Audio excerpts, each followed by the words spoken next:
Welcome to the PH Journals podcast, where we explore hunting, wildlife management, and conservation.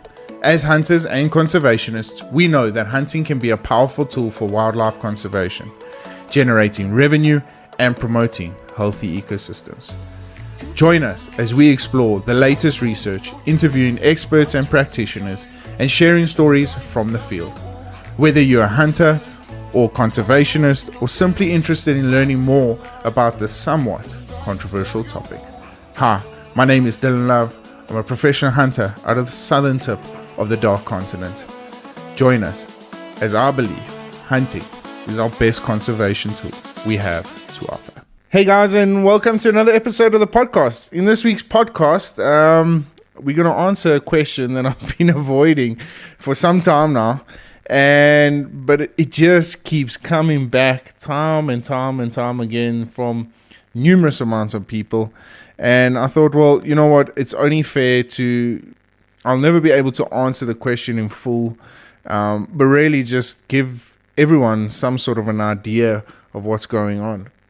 And in saying that, if you guys would like to, now is the perfect time to pause this episode, head along and grab a notebook or use your phone to take a couple of mental notes down, because it is going to be an interesting topic. Does professional hunting pay the bills? Yes or no? Well, it's not as easy as that. But before we get into it, obviously, without the wonderful people at Scully's, Splitting Image Taxidermy, Max's Tires, FS Outdoors, PH Toolbox, everyone, just whoever's been involved in this incredible journey, thank you so much, guys, for really just grabbing the bull by the horns, supporting me wherever it may be, and always just being there for me and being in my corner. The podcast wouldn't be as successful as what it is now without your guys' involvement in it. So once again, for myself, just a massive thank you to everyone. It's been an absolute privilege to work with everyone, and I really look forward to the next couple of years together on this incredible journey. With that being said, I do apologize about the background noise. I've got a little AI robot in the studio. It's a new addition to the studio, so hopefully it's not going to cause too much of a havoc. Pretty cool little gizmo. Hopefully do a sneak peek about it. And secondly, we've had some power outages in the past couple of weeks, and we're out again. We've had some horrendous storms. We had about 3 cold fronts sweeping through the southern tip of Africa, and it's caused absolute havoc. It's blown over power lines. The fault fires now have kicked off quite dramatically. So, yeah, it is what it is. So I do apologize about it if it does bug you guys. But to get into this week's topic, guys, it's been a question that I've kind of avoided for some time. And the reason why I've avoided it is because I honestly believe that if you want to make professional hunting your lifestyle and your career of choice, you're always going to be able to make it work. I'm sitting here in a position now, only recently, after 13 years being in the industry. Yes, I have tried a completely different avenue to make this whole thing work. But in saying that, there are professional hunters out there that have been in this industry for many, many years and have made a huge success about it. So why am I going to answer this question, and how I'm going to answer this question is purely based on my experiences, personal experiences, and experiences of those with professional hunters in the industry. As well, now as being part of an outfitting company, I also have the backside info on how things actually run and how we cost the professional hunting in those sort of factors. So yeah, it's kind of an interesting topic. I've had mothers, youngsters, old gentlemen, people that are wanting to retire all ask me the same question. They're in stable jobs. They're in jobs that they don't really want to be in. They find that the outdoors they're calling, and they want to head out into the bush and become professional hunters. The problem about this is this, and how to answer the question is, I purely think that no matter what your passion is, and if your drive is strong enough, you're always going to be able to make it work, no matter what the circumstances are. But the thing is that over my years, I kind of valued success as far as monetary value was concerned. But it's not about that. And I've been fortunate now to really have invested my time now into a different success pattern. And that story is conservation. And am I successful in it? By no means, but I am doing what I possibly can at any given point in my life to contribute to conservation and to make sure that hunting gets seen in a different light to what it's normally perceived at, and that's a negative. So the answer is, can professional hunting pay the bills? Yes, of course. But if we had to get into the nitty-gritty, and this is where the pen and paper is going to come in. So I'm going to start off with basic things like your income, obviously, is going to be your salary. Let's work on 1,500 because I know at this point in time it normally ranges between 1,400 and 2,000 Rand. I know it differs from outfitter to outfitter whether they cover diesel or not, so I'm not going to add in diesel as an expense. So on a salary, and the average hunts now is between 7 and 10 days. So let's work it on 7 days. So your total income is going to be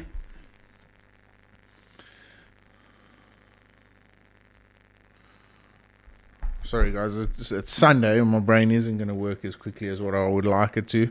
So I have got the calculator here to assist. 10,500 is your total income. Now, people will say, will factor in the tips, and they will factor in cutting corners on other expenses. I have never based my career about shortcuts. I can't do that. I've always believed that I can't afford to do that, because right now it might save you money and it might make you more money. But in the long run, it definitely has, it will definitely wear off its novelty. So in what I say about that, for instance, on your vehicle, I have an expense, and what I normally budget for is anything of 10%. So on 10,500 Rand, that will be 1,500 Rand as vehicle expenses. And what I do is I put that into a tax-free income savings account for those rainy days. So for instance, now I've just replaced tires, and I sit in the fortunate position where I will do a quick rundown on this a little bit later in this episode, where I partnered with some really, really special brands, and that's where I save a lot of my money. So for instance, my car, I've just had to fit tires now. I did a couple of minor maintenance things like tire ends, beefed up the suspension a little bit, re-rubberized my back, added a new toolbox. You know, that all comes out of the vehicle expenses. So on every hunt, I take 10% of my income, my salary, and I put it towards that. And then, of course, you've got your house, and under that, for instance, myself, I'm paying off a bond, so I've got interest rates to factor in there. But if you're also a tenant, you know that your rental goes up a certain percentage every single month. So we factor those in and this is on a monthly basis, and I'm not going to do annual, so I'll do it on a monthly basis, because the reason for that is hunting and professional hunting is busy seasonal. You might hunt throughout the whole year, but your busy period is very, very seasonal. So you have to work on a month-to-month basis. So, so my housing, to be safe, and I'm working now. If you are a bachelor, I'll do the two variations. So if you're a bachelor, you're not going to pay anything between 5,000 Rand and maybe 7,000 Rand. However, if you're running a family, for instance, bonds and rentals, you're looking at about 10,500 Rand per month. And then on top of that, you've got your tracker. And the reason why I've added tracking, I know some outfitters do supply trackers, but there is going to be a point in your career where you're going to build a relationship with a certain tracker, and those are the guys you're going to need to take with you on those hunts. So I pay my tracker, for instance, so it's about $20 a day. That's what I pay him. So if you convert that,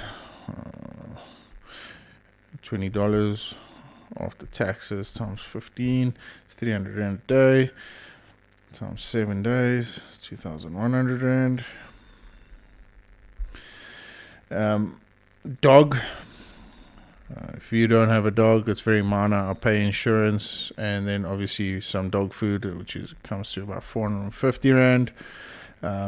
Gear. So my gear, I do put some money aside into my credit card. I'm fortunate, I'm sure most credit card facilities in South Africa have the overdraft facility where you can actually add in on your credit card. Don't run up credit card debt, guys. This is not what I'm saying. You do earn extra. For instance, I'm FMB. We earn extra e-bucks and stuff. That helps you with my camera gear. I get really special discounts.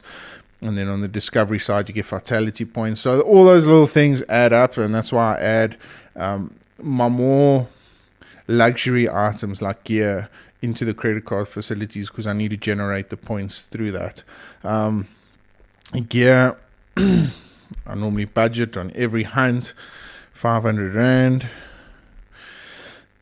and then licensing and association fees. So for instance, what I mean by that is your professional hunter's license, you only paid, it's only 250 rand every 3 years. So if you take 250 divided by 3 divided by 12, that's 6 rand. And then your association fees, it's 350 to be a dedicated hunter, plus 7 rand, plus licensing of your vehicle. For instance, my vehicle is 1,500 rand. 1,500 divided by 12, it's 125 per month, plus the 357.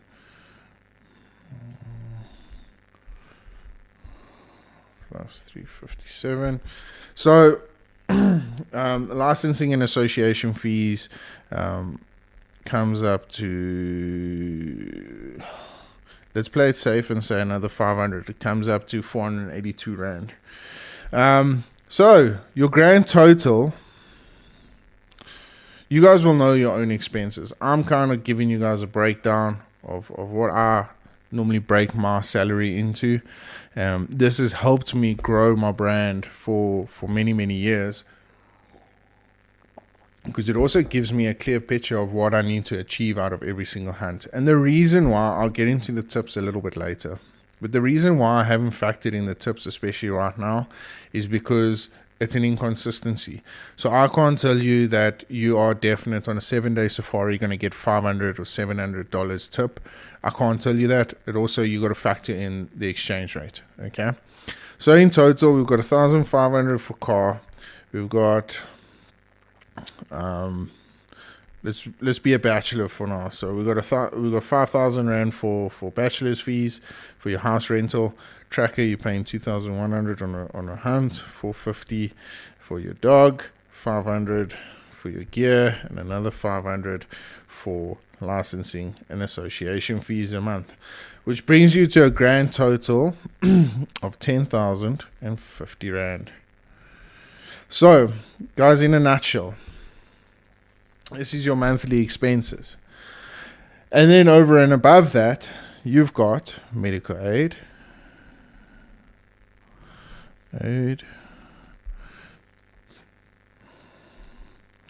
I've got retirement, annuities, RAs,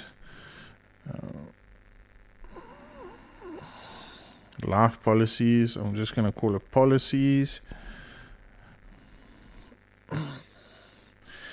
And then I have a savings account for my daughter's education. So medical aid, I pay 6,200 rand a month. RAs, I pay 800 rand. On policies, I pay 750 rand. And my savings account, I put in 850 rand every single month for my daughter's education, and that comes up to 6,200 plus 800 plus 750 plus 850, which that gives you a total of 8,600. So the grand total of all your expenses is 18,650. Okay. So with that being said, now you take that 18,650 and you times about 12. 12 months. 800. You need 223,000. 223,800 rand to break even at the end of every financial year end. So, with that being said, okay, 223,800 divided by your 7-day income, 10,500. You need to do a total of 22 hunts a year. So 22 times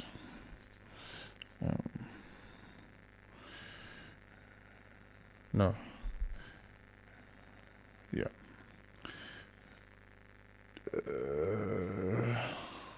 365 divided by 22. So you need to do an average of 16 days per hunt. So that answers your question, guys. Yes, of course, some months you're going to get your 10 days hunting. Some months you're going to get 7. Some months you're only going to get 5. How many of those can you do? So do the maths. If you can get 2 10-day hunts a month plus 7 days, there you are on your 27 days a month. And that will ultimately bring you to making money at the end of every financial year end, because you don't want to do this and just break even on your expenses, because how do you grow from that? You need to add and you need to make money, so you can make money on and then reinvest that back into your brand, into your personal brand, and grow that, by ways of flying and going to see brands and companies that you can partner with, presenting yourself, flying over to the States, making sure that you go and see clients on a regular basis. We haven't even factored in, the small things like social media marketing, your cell phone bill, all that sort of stuff. That kind of stuff all adds up. So it's those little factors. I've given you the big broad picture. You guys will know now what you can do to come to that figure, that 223,000. And that is as a single individual. If you add another 5,000 onto that as a married man, you're looking at between 230,000 to 240,000 you need per annum to make sure that you're breaking even. That's just breaking even, but we don't want to do that. We want to make money. So, to answer your question, is that possible? As a youngster coming out of school and going into a professional hunting career, you're going to struggle. You're going to have to hustle for the first 2-3 years and, do skivvy hunts, do cull hunts, do all these sort of things, the low income stuff, offer your free services as a cameraman, or, just go and spend some time at certain game farms and slowly work your way up the food chain and stuff.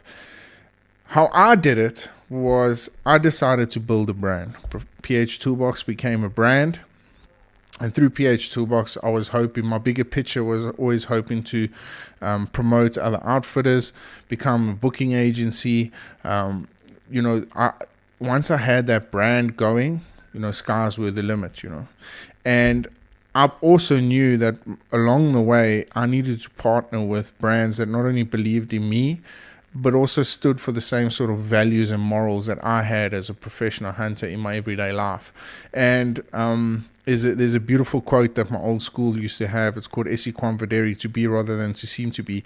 So, if you're going to put that perception out there of this conservationist and all that sort of stuff, you need to be that. And that's what I did. And by doing that, I partnered with great brands like Maxis, like Splitting Image, like Scully's, 4 Dead Holders shooting sticks. And then ultimately I grew that because it saved me on a lot of my expenses. So for instance, on my car expenses, 1,500 rand every single month, and I'm putting that aside. I'm changing a set of tires once a year, and Maxxis are covering half of that. I'm saving so much more money out of that deal, and that for me made the longevity of this whole thing. And then ultimately now, through my quiet periods, for instance, right now my next hunt is only in August. What do I sit and do? Well, I do my marketing. I do marketing for other companies.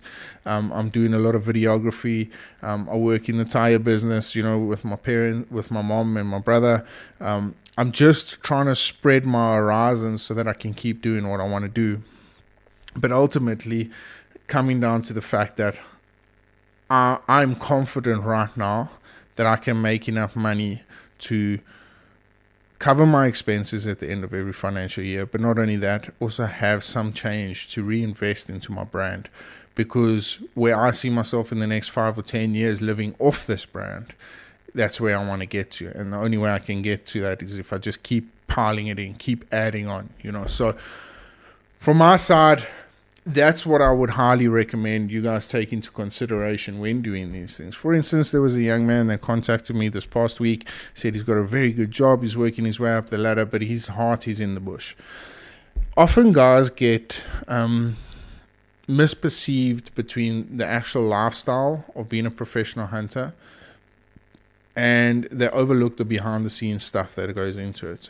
So I say there's normally about 3 different professional hunters. There's the one that lives from hunt to hunt, and you can see those guys from a mile away. Their vehicles normally have different kinds of tires on. They're all kind of pieced together like a jigsaw puzzle, because he bought a winch this month, and then he did this that month, and then the seat covers are all torn, and so you can spot those guys from a mile away. And then you get the conservative PH, who everything is kind of done by the book. They're also living from hunt to hunt, but they'll always have an extra bit of change, which they'll reinvest into a savings account for those rainy days. And then they just kind of run everything smoothly. They don't take any risks. And then you get the business PH, where they take all the risks. They reinvest as much as they possibly can back into their personal brand, not back into their vehicle, not back into anything else, but back into their personal brand, because they've budgeted for things like this. And I'm hoping that I kind of see myself falling into that last bracket, because if I walk away from a hunt and I haven't gained anything from a personal aspect and a personal brand awareness, I kind of feel like I'm losing out. And it's not a case of saying that everyone wants to be famous or anything like that. It's really got nothing to do with that. But it's more about the education and more about the awareness. Me as a professional hunter, I diversed from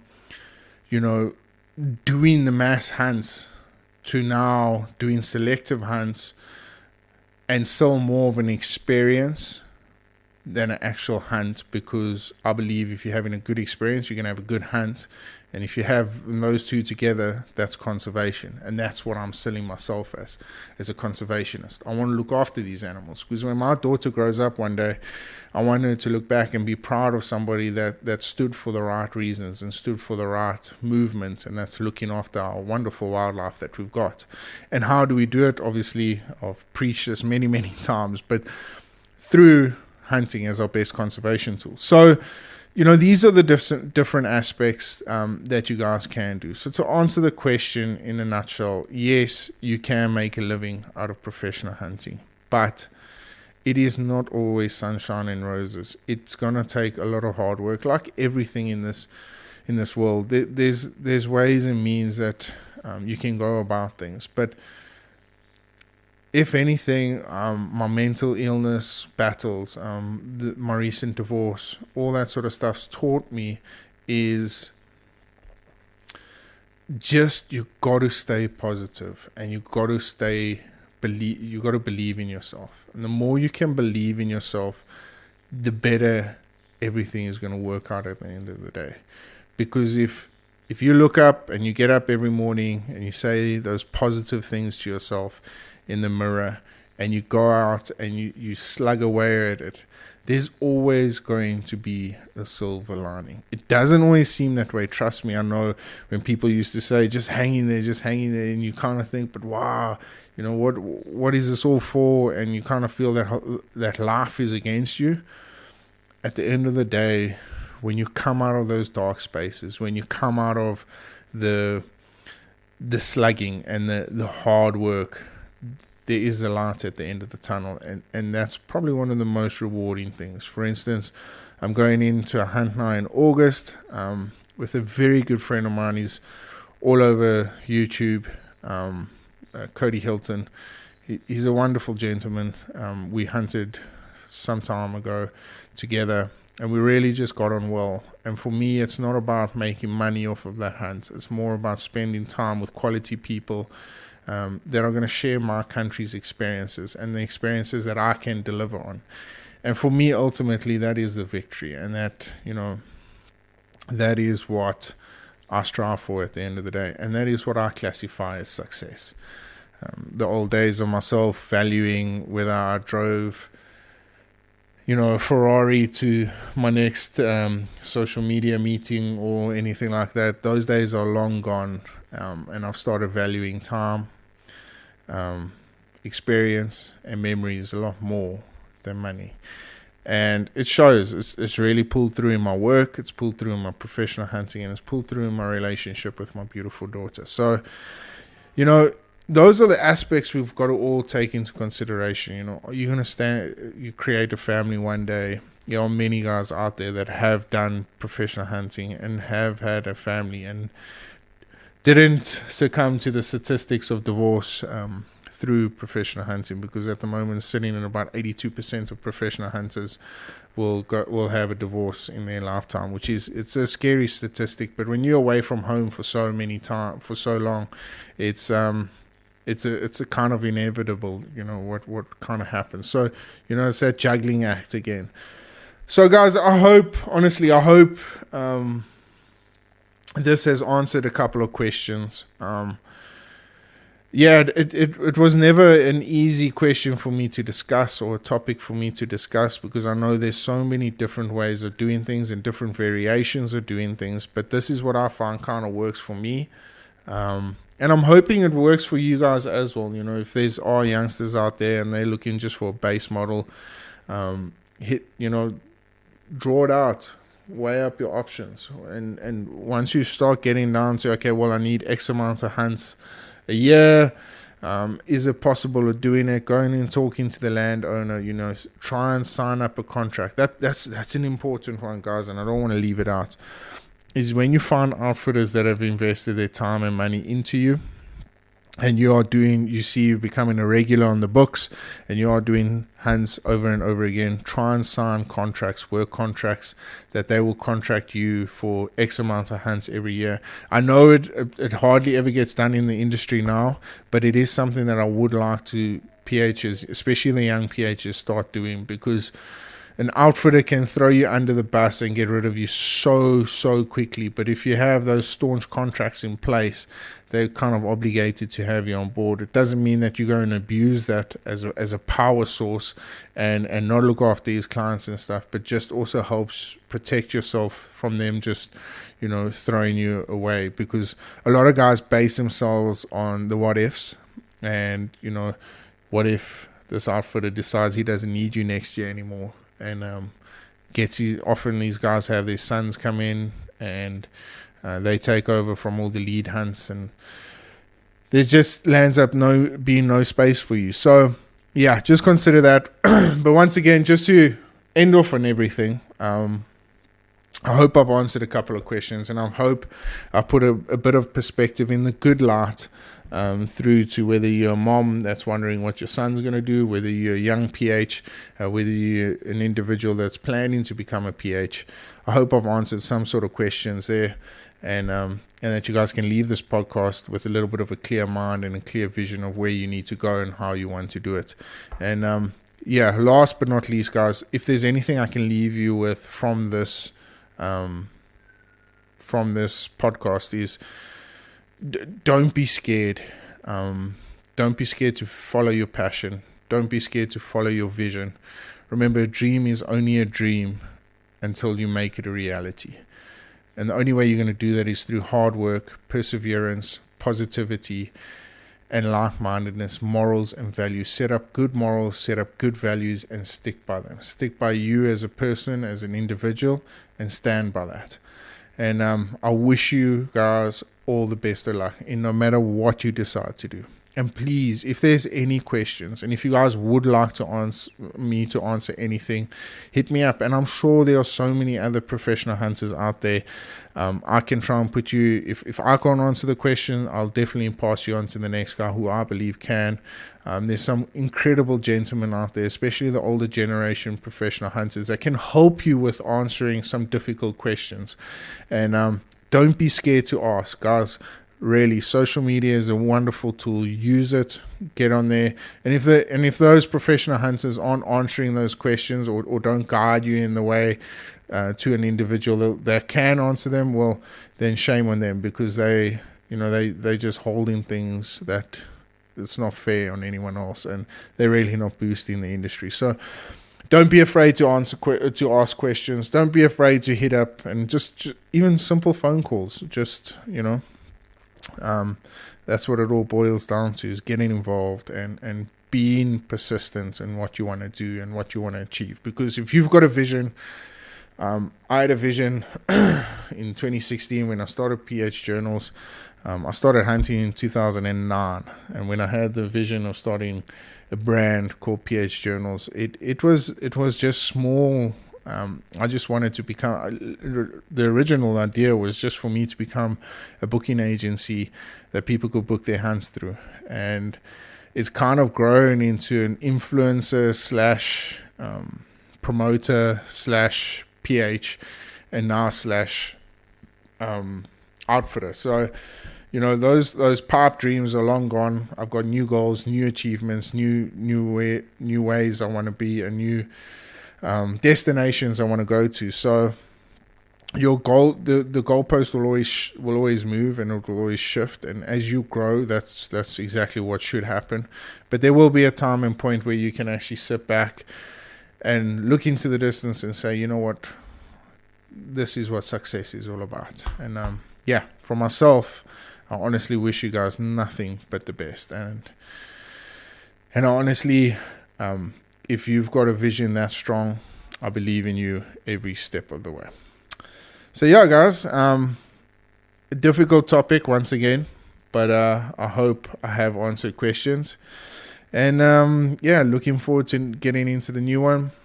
Next podcast episode, we're going to chat a little bit. I've done one before on tipping, but next episode will be done purely on tips from a professional hunter's point of view, as well as to help you clients get some sort of reading when coming out to South Africa and what you should be tipping. So, for myself, if you are, happy hunting. Until then, stay safe, stay blessed, stay humble. We'll catch up with you guys soon. Cheers for now. The Journal is brought to you by Treason. Don't just blend, become.